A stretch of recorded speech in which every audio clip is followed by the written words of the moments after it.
मी देवेंद्र सरिता गंगाधरराव फडणवीस ईश्वर साक्ष शपथ घेतो की कायद्याद्वारे स्थापित झाले आहे अशा भारताच्या संविधानाबद्दल मी खरी श्रद्धा व निष्ठा बाळगेन। मी भारताची सार्वभौमता व एकात्मता उन्नत राखीन।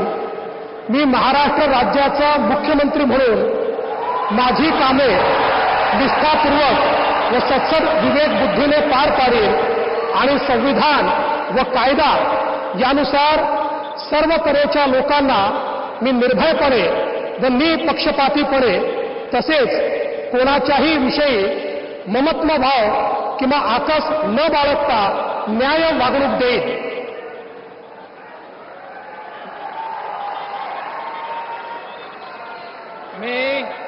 मी देवेंद्र सरिता गंगाधरराव फडणवीस ईश्वर साक्ष शपथ घेतो की महाराष्ट्र राज्याचा मुख्यमंत्री म्हणून माझ्या विचारार्थ आणली जाईल किंवा मला ज्ञात होईल अशी कोणतीही बाब असा मुख्यमंत्री म्हणून माझी कामे यथायोग्य पार पाडण्यासाठी आवश्यक असेल ते खेरीज करून एरवी मी कोणत्याही व्यक्तीला किंवा व्यक्तींना प्रत्यक्षपणे व अप्रत्यक्षपणे कळवणार नाही किंवा त्यांच्याकडे उघड करणार नाही।